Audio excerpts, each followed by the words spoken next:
অন্তত ৪০০ বছরের ঐতিহ্যের ধারাবাহিকতায় বগুড়ায় গাবতলীর ঐতিহ্যবাহী পোড়াদহের মেলার খবর। সন্ন্যাসী পূজার মেলা হিসেবে এটি যাত্রা শুরু হলো। কালের বিবর্তনে এটি পোড়াদহ মাছের মেলা এবং জামাই মেলা হিসেবেই পরিচিতি লাভ করে এবং একদিন ব্যাপী এই মেলার প্রধান আকর্ষণ বিভিন্ন প্রজাতির বিশাল আকৃতির মাছ। মেলা উপলক্ষে আশপাশের কয়েক গ্রামে ঘরে ঘরে চলছে জামাই সমাগম, অতিথি আপ্যায়ন ছাড়াও নানা আনন্দ উৎসব। বিষয়টি নিয়ে আরও বিস্তারিত আমরা জানতে চাই। যুক্ত হচ্ছে সহকর্মী এস.এম. আবু সাইদ। আবু সাইদ, একটু বলবেন মানে মেলায় দর্শনার্থীদের ভিড় কেমন? সেটি তো অবশ্যই, কিন্তু যেহেতু সবচেয়ে বড় আকর্ষণ হচ্ছে মাছ, সবচেয়ে বড় মাছের বর্ণনাটা দেবেন, মানে কতটুকু ওজন, দাম কত চাওয়া হচ্ছে, এবং বউ মেলাও তো হওয়ার কথা রয়েছে ঐতিহ্যবাহী, সেটার আয়োজনের প্রস্তুতি কেমন দেখছেন?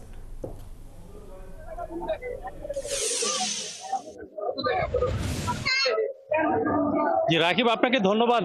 আমি পোড়াদহ মেলার দুইটি বিষয় সবচেয়ে আকর্ষণীয় এবং জনগণের কাছে সবচেয়ে গুরুত্বপূর্ণ। একটি হচ্ছে মাছ, আর একটি হচ্ছে মিষ্টি। আমি এর আগের বুলেটিনে আমরা কিন্তু মাছ দেখিয়েছি, এখন আছি মিষ্টির দোকানে। আপনি একটু দেখবেন যে আমার পিছনে যে মিষ্টিগুলো আছে, এক একটা মিষ্টি এটা 8 থেকে 10 কেজি ওজনের। এই মিষ্টিগুলো এটা যেমন মাছ আকৃতির মিষ্টি, এবং এই মিষ্টিগুলোর পাশাপাশি প্রায় 30 থেকে 40 রকমের মিষ্টিগুলো এখানে আছে। এবার এর মধ্যে স্পেশালি যে মিষ্টিটি আছে এখানে কিন্তু আমরা দেখছি মরিচ মিষ্টি। এই যে মরিচ দ্বারা যে মিষ্টি তৈরি করা হয় সে মিষ্টিও কিন্তু এখানে রয়েছে। এছাড়া মাছ, এরপরে এই জাতীয় যেগুলো মিষ্টিগুলো আছে, বাহারি মিষ্টি কিন্তু জামাইরা মাছ কেনার পরে এই মিষ্টিগুলো তারা ক্রয় করে থাকে। এবং সবচেয়ে আকর্ষণীয় আজকের মেলার যে এই 9 কেজি মিষ্টি এখানে আছে, 600 টাকা কেজি দরে এই 15 কেজি ওজনের যে মিষ্টিটি, এটা 9,000 টাকা তারা কিন্তু দাম চাচ্ছেন, এবং ইতিমধ্যে বেশ কিছু মিষ্টি কিন্তু বিক্রি হয়ে গেছে। আমরা যদি একটু যারা তৈরি করেছেন তাদের একটু বক্তব্য শুনতে চাই যে এই মিষ্টিটা কোন প্রক্রিয়ায় তৈরি করা হয় এবং এটা গ্রাহকের কাছে কেমন চাহিদা আছে, যদি একটু বলেন। আসসালামু আলাইকুম। এটা আসলে আমরা ছানা দিয়ে তৈরি করে থাকি, দুধের ছানা দিয়ে। এটা তৈরি করতে বেশ প্রচুর পরিমাণ খাটনি হয়, কারণ এটা বিশাল এক বড় মিষ্টি।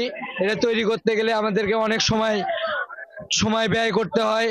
আস্তে ধীরে আমাদের এটা আগুনে তেলের ভিতর দিয়ে ভেজে নিয়ে তারপরে তৈরি করে শিরার ভিতর দিয়ে রাখতে হয়। এটা বুঝতে পেরেছি যে এই যে ওই বড় মিষ্টিগুলো যেগুলো 15 কেজির মিষ্টি, এই মিষ্টিগুলো তৈরি করতে তাদের অনেক কষ্ট হয়, এবং তারপরে মেলা উপলক্ষে রাকিব এই মিষ্টিগুলো কিন্তু তারা তৈরি করেছে।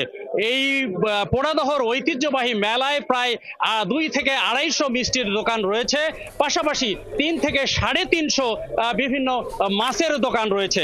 এই মিষ্টি এবং মাছ ঘিরে কিন্তু মানুষের মধ্যে এক ধরনের উৎসব বিরাজ করছে স্বাভাবিকভাবে, কারণ 15 কেজি ওজনের মিষ্টি, এটি ইতিমধ্যে বিস্ময়কর ব্যাপার।